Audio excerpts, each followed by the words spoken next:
A paz do Senhor a todos. Estamos aqui mais uma vez para comentar mais uma lição. Desta feita, a lição de número 11, 12 de fevereiro de 2023.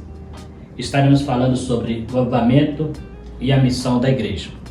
Eu sou o presbítero Marcelo, congrego na Igreja Evangélica Assembleia de Deus e também sou professor de escola dominical. Neste momento, então, estaremos falando um pouco sobre esse tema da lição de adultos. Já quero ressaltar já de início que o nosso estudo ele tem uma função de estar auxiliando professores de escola bíblica dominical, trazendo um suporte extra lição, bem como também a alunos dedicados que querem conhecer um pouco mais do assunto. Então estarei trazendo algumas informações úteis que estará corroborando com o estudo e te dando, você que estará lecionando no domingo, te dando um suporte maior e também levando você através do comentário fazer mais pesquisas para que possa ter uma boa escola bíblica dominical. Então estaremos falando sobre a missão da igreja, falando um pouco voltado para o viés missões, Temos aqui então a nossa leitura, o nosso textual que diz: "E disse-lhes, ide por todo o mundo, pregue o evangelho a toda criatura. Quem crê e for batizado será salvo, Quem, porém, não crê será condenado." Versículo muito conhecido, Marcos 16, versículos 15 e 16. Nesse tempo marcado pela falta de fé, a igreja só pode cumprir a sua missão se estiver imersa no avivamento. Então a gente vai ver aqui que essa é a função primordial da igreja, o evangelismo, pregar a palavra de Deus, fazer missões. Uma igreja só existe em função disto. Se a igreja sair deste foco, ela deixa de ser uma igreja dentro dos padrões exigidos pela palavra de Deus. A nossa introdução. Vimos que a igreja primitiva, no seu início, foi conhecida pelo seu dinamismo na evangelização, discipulado e cuidado para com os conversos. E vimos que esse avivamento foi impulsionado pelo derramamento do Espírito Santo. Hoje, mais do que nunca, precisamos buscar esse derramamento em nossas vidas para que possamos prosseguir nessa grande tarefa. Então a gente vê aqui que uma das marcas da igreja primitiva, logo após receber o derramamento do Espírito Santo, foi a pregação do Evangelho em cidades, aldeias e vilas, e depois, posteriormente, também transculturais, missões transculturais realizadas pelo apóstolo Paulo e Barnabé. Então a gente vai ver aqui que esta é a função da igreja. A igreja ela existe para pronunciar, para pregar o Evangelho. A igreja que não prega o Evangelho, ela deixa de ser uma instituição dentro dos padrões divinos. Então, essa será o nosso estudo. E como eu gosto sempre de dizer, nós trabalhamos os tópicos da lição. Em vermelho é o tópico, tópico 1, 2 e 3, ela está dividida em 3 tópicos. E os subtópicos, que cada tópico desse vem em uma divisão. Eu destaquei ali para a gente não perder a sequência da lição. Então, se você tem uma lição, você vai poder estar acompanhando, como volto a dizer, sempre digo, o comentário é um resumo daquilo que você tem a lição. Não estou copiando. Então, estaremos falando aqui o desânimo dos discípulos. Após a morte de Cristo, os discípulos ficaram desanimados. Mesmo Jesus falando sobre a sua ressurreição, eles não entendiam. Estavam decepcionados a ver que a morte venceu o seu Messias. Muitos deles via em Jesus um libertador dos domínios de Roma. Então, muitos dos discípulos, quando percebem que Jesus crucificado, ele morre, eles se sentiam meio que desamparados, e começou a ficar desanimados, E lá em Atos capítulo 1, versículo 6, a gente vê os apóstolos perguntando para Jesus se nesse tempo ele restauraria o reino a Israel. Então a gente vê que eles tinham uma visão messiânica de Jesus restaurar e não dele ser morto. Por mais que Jesus falou o tempo todo sobre a sua morte, sobre a sua ressurreição, os discípulos tinham dificuldade para entender e até mesmo para aceitar. Encontramos o episódio de Pedro, quando ele fala da sua morte, Pedro manda ele esconder, que é aquela parte em que Jesus o repreende. Então a gente vê a dificuldade que eles tinham. Então quando Cristo morre, eles ficam meio que desanimados, eles ficam escondidos, ali, como se tivesse o mundo acabado para eles. Até que Jesus aparece no meio deles e começa a explicar que tudo aquilo era necessário acontecer. Aí Jesus aparece. Quando as mulheres foram ao sepulcro, Cristo aparece para elas, ressuscitado, e disse para que elas anunciassem aos discípulos que estavam trancados, em casa com medo dos romanos. Ao se apresentar no meio deles, pensaram ser um espírito. Tomé teve que conferir para ver se era ele mesmo. Então observa aí que eles tinham dificuldade para entender o processo da ressurreição. Então as mulheres vão ao sepulcro para embalsamar o corpo de Jesus, levando ali as especiarias. Era um costume hebraico de fazer isso. Elas queriam embalsamá-lo ali, queriam levou o óleo e fazia ali todo o procedimento dentro da cultura. Quando elas chegam lá, elas encontram o sepulcro vazio e encontram o anjo. E a história nós conhecemos, está ali nos evangelhos, né? Como aconteceu o processo. Então Jesus fala assim: vai e diz aos discípulos, aos meus discípulos, que eu estarei com eles, né? E me verão lá na Galileia. Só que quando elas vão avisar, os discípulos duvidaram daquelas mulheres, né? Duvidaram, né? E o próprio Tomé, ele nem acreditou, mesmo vendo Cristo ali, ele precisou que colocasse o dedo ali na ferida de Jesus para saber que realmente era Jesus. Então a gente percebe ali a dificuldade que eles tinham de entender, e principalmente pelo pânico em que estavam, devido ao medo de qualquer momento aparecer um soldado romano e prendê-los, né, porque eles estavam com medo. Observa que é interessante, quando estudamos isso, nós estamos vendo um episódio que nós já estudamos em lições anteriores, sobre como esses discípulos se transformaram em pessoas corajosas após o derramamento do Espírito Santo. Porém, neste caso aqui, ainda não havia sido derramado o Espírito Santo. Então eram aquelas pessoas medrosas, aquelas pessoas que não tinham coragem, como o apóstolo Pedro, né, que negou Cristo por 3 vezes ali diante daquelas pessoas que o reconheceram. Então a gente vê aqui que eles estavam com tanto medo e não acreditavam, não estavam entendendo a ressurreição de Cristo, né? O avivamento após a ressurreição. Aí nós voltamos aqui então a falar após a ressurreição de Cristo. A ressurreição de Cristo nos evangelhos não segue uma ordem exata, né? Aqui já é um comentário mais que eu trouxe mais detalhado. Por quê? Porque o capítulo da ressurreição, a história da ressurreição, quando você lê os evangelhos, está muito bem claro. O que eu trouxe aqui foi uma organização, uma sequência, porque nos evangelhos não existe uma sequência exata. Se você pegar os relatos de Mateus, de Marcos e de Lucas, não há uma sequência exata dos fatos, e também há diferença de comentários, por isso são chamados sinóticos, eles se completam. Mas aqui o que acontece? Mas as primeiras pessoas a ver ressuscitar foi Maria Madalena. Marcos 16 fala que Maria Madalena é a outra Maria. Interessante que Paulo dá mais ou menos a ordem a partir dos discípulos e omite a aparição às mulheres. Então observa, Paulo, quando ele fala lá no capítulo 15, nós conhecemos 1 Coríntios capítulo 15 como capítulo da ressurreição. Paulo ele dá ele, ali no seu testemunho, falando sobre o seu ministério, então ele fala sobre a aparição de Jesus e ele traz uma ordem mais ou menos dos fatos, coisa que os evangelhos não fazem. É interessante que ele não relata ali que a primeira pessoa que o viu ressuscitar foi Maria Madalena. Por que será Paulo? Por que será que Paulo, ao relatar sobre a ressurreição, ele não fala de Maria Madalena? Exatamente pelo fato de que as mulheres não tinham muita voz na área de testemunho, né? Um testemunho da mulher, principalmente no caso do ministério, ela não tinha muito valor. Então parece que Paulo, por esse motivo, omite a aparição às mulheres, que foi a primeira que viu. Ele fala então aí sobre a ordem, apareceu a Pedro, aos discípulos, e não relata. Se você lá ler 1 Coríntios capítulo 15, versículo 5 a 8, você vai constatar isso. Ele não relata a aparição às mulheres.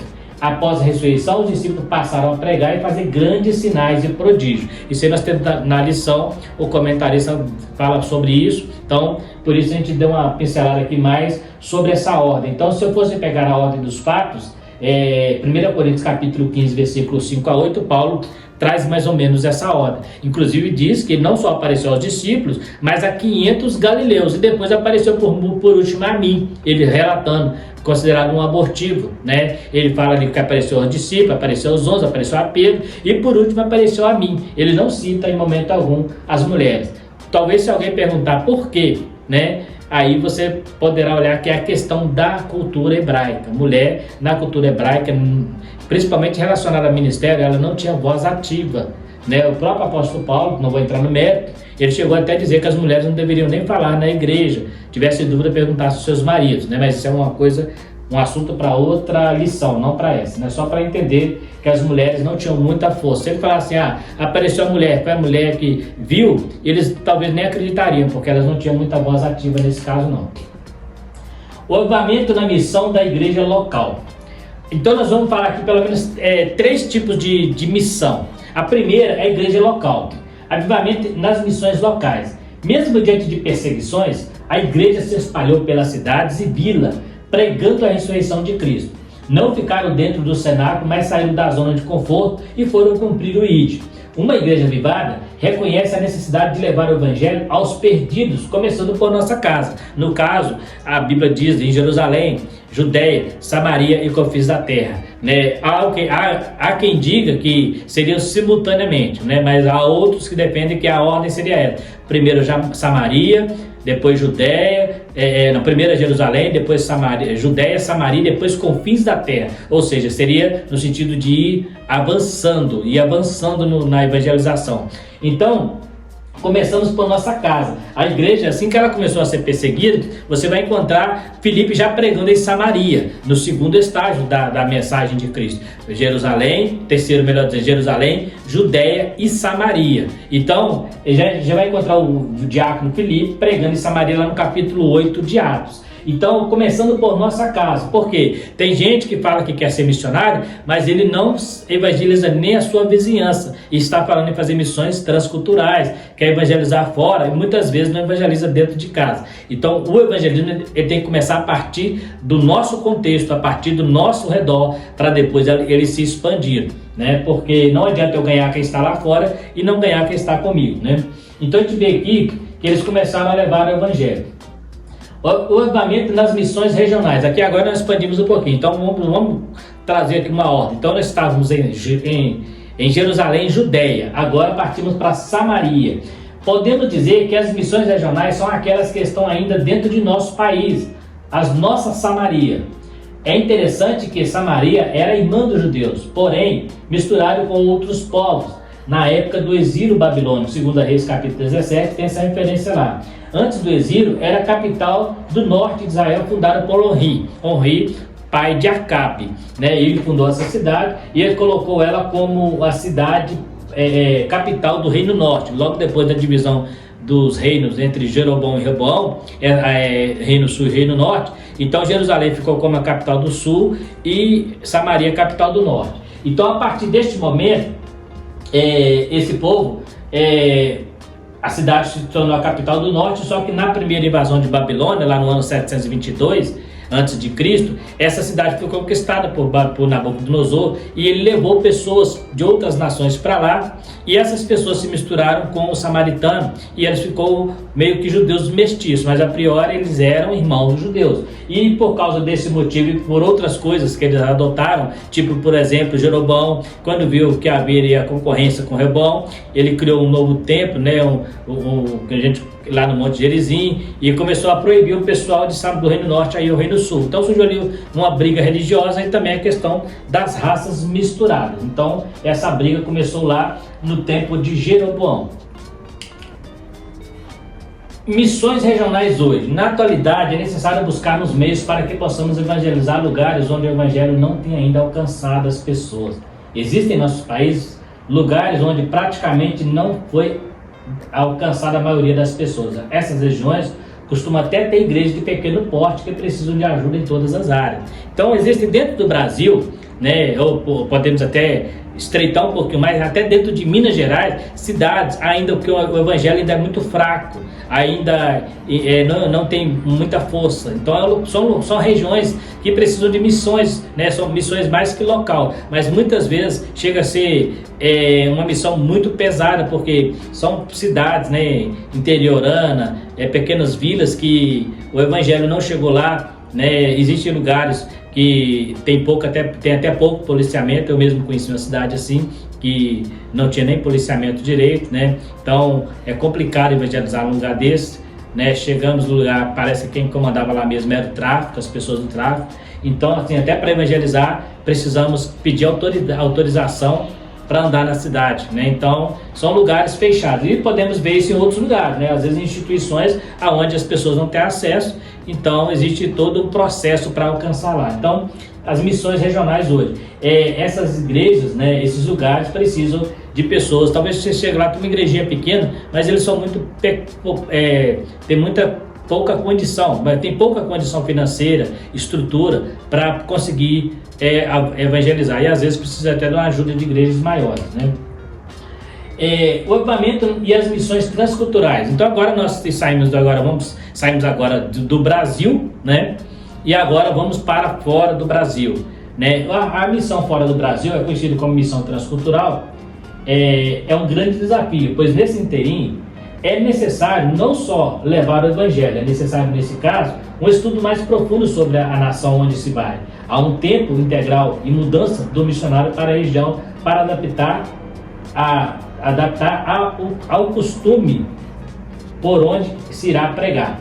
Então, do povo onde se irá pregar. Então, a missão transcultural ela já demanda um pouquinho mais de trabalho. Por quê? Porque a pessoa precisa estudar a língua do local, precisa estudar a cultura, a religião que impera nesses lugares, né? País onde milícias que comandam, né? País onde é proibido pregar o evangelho. Então, muitas vezes o missionário está indo colocando a sua vida em risco. Há casos de missionários que vão para esses lugares até com outros títulos, por exemplo, como médicos, como engenheiros. Eles vão lá como se fosse para trabalhar junto com essa ofício paralelo, eles pregaram o evangelho, porque são países que não se podem pregar o evangelho. Então, existe uma necessidade de se adaptar, fazer cursos para entender um pouco a cultura, a língua e muitas outras coisas. E muitas vezes o missionário precisa também mudar para esses lugares e viver, muitas vezes, em alguns lugares, uma vida até um pouco escassa na área financeira, porque são lugares pobres,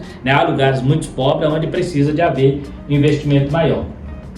Aí eu trouxe aqui um tema, né, paralelo à nossa lição, chamado missão integral. O que é missão integral? Isso aqui é uma ideia que foi colocada no Pacto de Lausanne, né? Depois você pesquisa, você vai entender isso aí. A missão integral na igreja quer expressar duas verdades básicas, né? Então, a primeira, o compromisso com todo o conselho de Deus. Não deveria fazer da Bíblia um picadinho, onde e quando se trabalha com a Bíblia, com um critério de seleção limitado. A Bíblia quer e precisa ser considerada em sua totalidade. Então, levar a palavra na sua íntegra, né? Não é levar a palavra picadinho. Igual hoje no Brasil tem igrejas que não se usam a palavra na sua totalidade, né? Pegam só textos que é importante, que eles acham importante, necessário, e não usam a Bíblia na sua totalidade. Então a missão integral, a primeira coisa que ela exige, né, uma das suas verdades básicas, é pregar a Bíblia na sua totalidade, na sua integralidade. Então, levar a Bíblia numa missão integral. A segunda verdade que nós encontramos, a missão da igreja leva em conta a pessoa em sua totalidade, bem como o contexto no qual a pessoa vive. A missão veste a roupa da encarnação. Ou seja, então quando a pessoa vai pregar o evangelho, ele considera a pessoa na sua totalidade. De que sentido? Muitos países não tem como você chegar lá e mudar uma cultura. Você vai mudar só aquela que contradiz princípios bíblicos, princípios da palavra. A pessoa tem que se vestir, tem que se encarnar. Por exemplo, a pessoa vai para um país da África, ele vai ter que se adequar, né? Muitas vezes até vestir a roupa que eles têm costume de usar lá, para eles terem mais aceitação e aprender o idioma, como nós já falamos. Então, ele vai... a igreja leva em conta a pessoa na sua totalidade. Então é ganhar a pessoa no seu contexto cultural. Não é mudar ele daquela cultura, mas sim mostrar que Cristo está acima de todas as coisas. E mesmo dentro daquela cultura, você vai encontrar isso o apóstolo Paulo. O apóstolo Paulo ia pregar para algumas religiões, regiões da Grécia, aonde eles não seguiam a cultura hebraica. E quando começou a haver um confronto de cultura, Paulo, ele fala, um crê que tudo come, outro é fraco come legumes. Ou seja, não precisamos entrar nesses pequenos detalhes, contanto que o evangelho seja pregado. Então, existe situação que, às vezes, uma cultura, não tem como você interferir na cultura, você só vai interferir naquela que a Bíblia proíbe, que é pecado, que é idolatria, mas os demais, às vezes a pessoa tem até que aceitar. Por exemplo, no país da África é muito comum as pessoas louvar a Deus dançando. Existem outros lugares que isso já não é permitido, né? Então, são culturas que não ferem princípios cristãos, né? E a pessoa precisa saber pregar o evangelho para ganhar essas vidas, respeitando essas condições, né? E na missão integral, o seu lema é o evangelho todo, para o homem todo e para todo homem. Então é o evangelho na sua integralidade, o evangelho todo, para o homem todo, para salvar o homem, corpo, alma e espírito, e também para todo o homem, todo aquele que crê, né? A Bíblia diz: todo aquele que crê será salvo, todo. Então essa é uma função da missão integral. Quando fala missão integral, o próprio nome já diz, na sua íntegra, fazer missão. E outra coisa interessante que a missão integral também, ela defende que quando você vai para um país, né, ou você prega não só a mudança de comportamento no sentido moral, mas muitas vezes interfere em algumas situações na vida social também, né? Então não adianta você, o próprio Tiago fala, não adianta você dizer para alguém que está tendo dificuldade para ir e ser abençoado, você tem que ajudar. Então muitas vezes existe também aquela, por exemplo, há situações em países em que a pessoa vai pregar a palavra de Deus, mas eles precisam também do médico. Então muitas vezes a pessoa acumula as funções, ele vai como médico para ajudar também naquelas situações. Isso também faz parte da missão integral. País onde a fome também é escassa, levando cestas básicas, né? Então isso é missão integral, porque às vezes a gente prega só o evangelho e acha que o resto não tem que fazer, né? Então é importante você ter essa visão de que missão não é só falar de Jesus, não é só pregar a Bíblia, mas é encarnar na pessoa, encarnar a pessoa naquilo que você quer que ela aceite. E isso às vezes é necessário que você ajude na vida social, na vida moral, muitas vezes na vida conjugal, né? Então há situações muito complexas nessas regiões que precisam ser tratadas. Então a missão integral, ela visa esse evangelho todo para o homem todo e para todo homem, né? Missão transcultural. Aí nós temos aqui o grande século missionário, período em que compreende os anos de 1792 a 1914. Pertence às épocas mais brilhantes da história da igreja e especialmente a história das missões. Um movimento sem igual desde os dias dos apóstolos. Caracterizou-se esses anos em determinação e coragem. A fé e o sucesso acompanharam esses pioneiros e seus sucessores. Então é interessante quando ele fala sobre isso aqui, porque esse período ele corresponde do 1792 a 1914. É interessante que em 1914 é a data oficial em que a Assembleia de Deus ela recebe o título de Igreja Assembleia de Deus, porque até então ela era conhecida Missão da Fé Apostólica, desde 1911. Então em 1914 ela recebe o título de Assembleia de Deus, e então, ou seja, o grande século da missão, a Igreja Assembleia de Deus teve o prazer, né, teve o privilégio de continuar através do avivamento combatido com o Espírito Santo. Então em 1914, já desde 1911, a Igreja Assembleia de Deus já fazia um trabalho de avivamento no sentido de missão também, levando o dom espiritual para outras igrejas, para outras pessoas. Então nós continuamos este avivamento. E é considerado o período, são 122 anos de história, que é considerado o período áureo das missões depois da reforma, né? Porque o que acontece? As reformas, os reformadores eles não se preocuparam tanto em fazer missão transcultural. A partir de Lutero, você vai perceber que Lutero, a preocupação maior dele foi combater o paganismo e converter as pessoas do catolicismo ao protestantismo. Então, quando se falava em missão, não é que ele não concordava, mas ele não tinha visão de expandir aquela pregação. Tanto é que outros reformadores fizeram isso, mas o Lutero ele ficou centralizado ali mesmo na Alemanha, né? Depois você vai encontrar Calvino na Suíça e vai por aí afora. Então eles tiveram um trabalho meio que parado em relação a missões, não tiveram visão transcultural. Aí nós temos um camarada conhecido como William Carey, né? Não sei bem dizer a pronúncia, que ele é desse período que a gente chamamos de período brilhante das missões, né? O período áureo das missões. Ele é conhecido como o pai das missões modernas. Ele foi um pastor batista convertido aos 16 anos, demonstrou uma forte preocupação missionária e em uma de suas pregações ele proferiu: espere grandes coisas de Deus, tente grandes coisas para Deus. Então ele é considerado o pai das missões modernas, a missão que nós conhecemos que partiu do século passado. Nós acabamos de falar aqui, de 1792 a 1914. Então ele é considerado o pai porque ele está nesse meio aí, e ele foi a pessoa que se despertou para entender a necessidade de levar o evangelho fora dos muros, fora das muralhas, fora do contexto atual em que ele vivia, para missões, para nações estrangeiras. Então ele é considerado o pai das missões transcultural, o pai das missões modernas. E então ele falou: se você espera coisas grandes de Deus, faça coisas grandes para Deus. O que ele estava dizendo com isso? Coisas grandes é você deixar de pregar só na sua redondeza e atravessar fronteiras. Isso era coisa grande, né? Você não conhece para onde você está indo, você não conhece o local onde você vai estar, você não sabe como será recebido, você não sabe como são as pessoas, como é a cultura de lá. Então é uma coisa muito grande, é um grande desafio, né, para a pessoa atravessar uma fronteira. Vai chegar lá e vai ter muita diversidade, muita rivalidade, muitas religiões em alguns lugares imperam. Então é dificuldade, por exemplo, países do Oriente, onde o muçulmano, o islamismo é muito forte, né? Então a pessoa precisa se adaptar, ter sabedoria, ter bom senso, ter inteligência para chegar lá e conseguir ficar vivo, né? Então ele fala: espere grandes coisas de Deus, tente grandes coisas para Deus. Ele entendia que grandes coisas era você sair de dentro das quatro paredes, sair de trás do púlpito e ir para o meio do povão e ir para as missões transculturais. Então ele é considerado o pai das missões modernas. A primeira igreja missionária, Antioquia na Bíblia é conhecida como a primeira igreja missionária.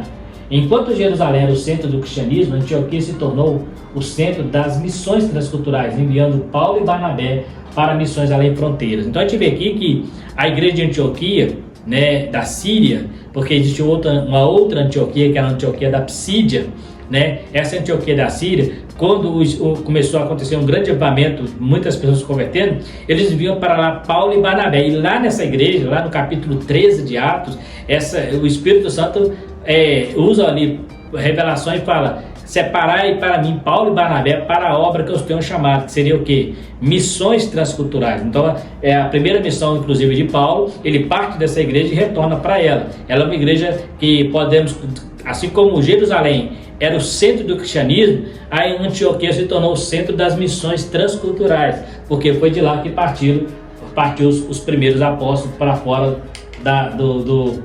daquele contexto ali judaico, aquela região ali, e foram pregar mais além, né? Foram atravessar a fronteira. A evangelização e decadência na Europa.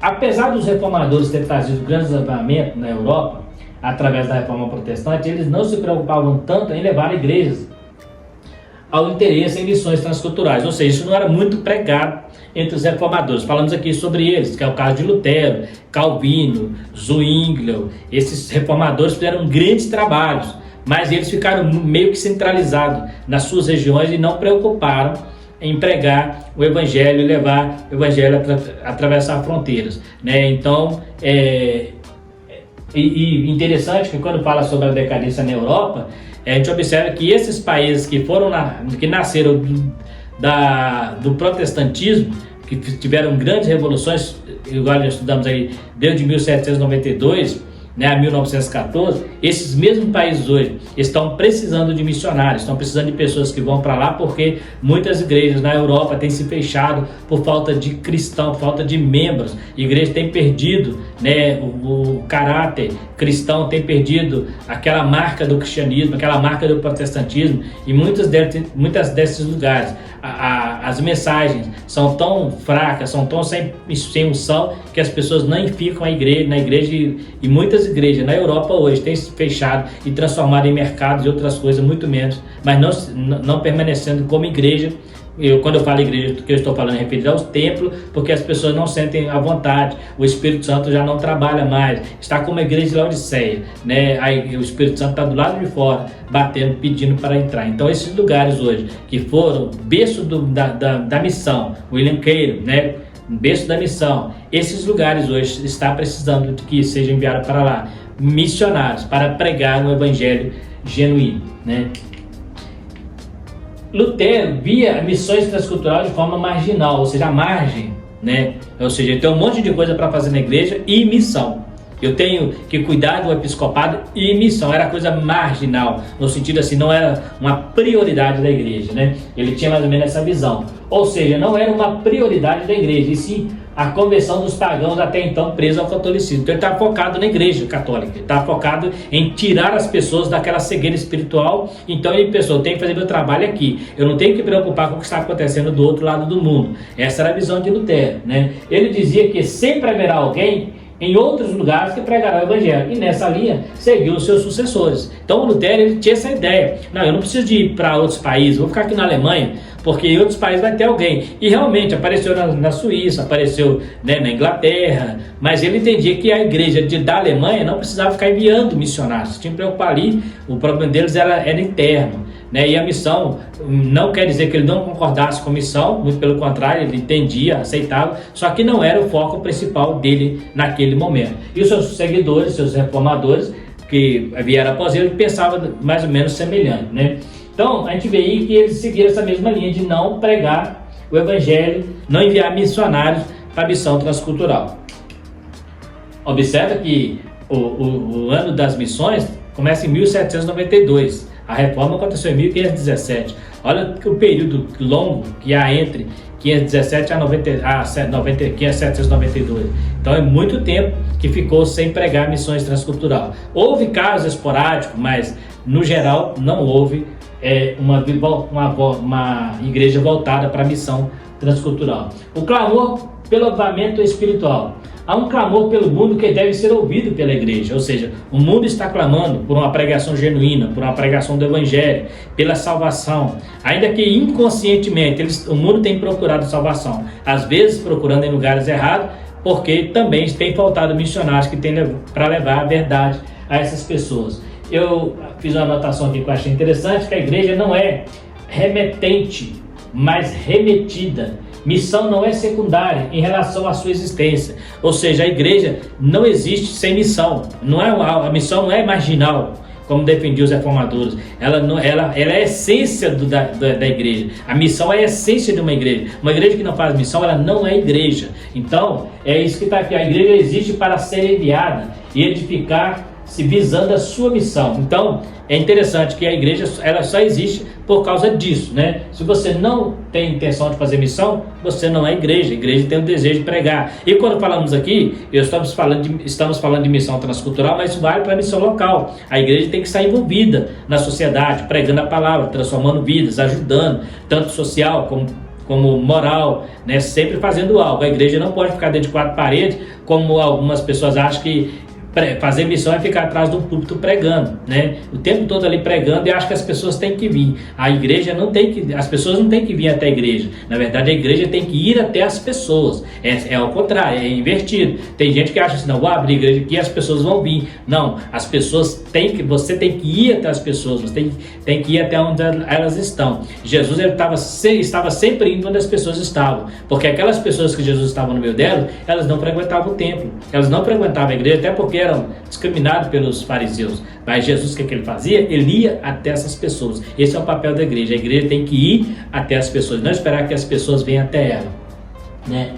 A missão não constitui uma atividade periférica de uma igreja firmemente estabelecida, uma causa piedosa que pode ser entendida quando o fogo doméstico já está queimando figuradamente, né? Então não é algo assim, vamos fazer missão, né? Agora é a hora de fazer missão. Não, a igreja é missão. A igreja é missão. A essência da igreja é missão. A missão é o coração da igreja. Igreja sem missão, ela não é igreja. Não é algo periférico, algo que eu faço assim paralelo à escola bíblica dominical, algo que eu faço paralelo a um culto na casa do irmão. Não, a missão é a essência, é a célula, é a potência máxima de uma igreja fervorosa.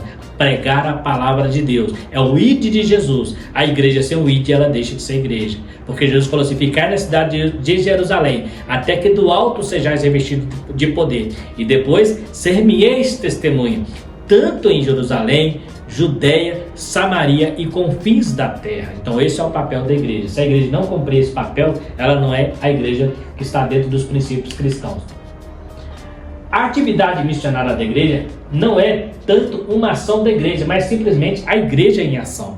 Então, fazer missão não é ação da igreja, mas é a igreja em ação. É a igreja do Senhor em ação. Trata-se de um dever de toda a igreja, visto que Deus é um Deus missionário e o seu povo deve ser também. Não se pode falar de igreja e missão, apenas falar da missão da igreja. Então, igreja e missão não são duas coisas separadas. Não se pode falar missão da igreja, mas falar de igreja e missão, mas missão da igreja. Qual é a missão da igreja? Pregar a palavra de Deus. Se a igreja não prega, ela não é igreja. Não tem como você falar duas coisas, igreja e missão. É missão da igreja.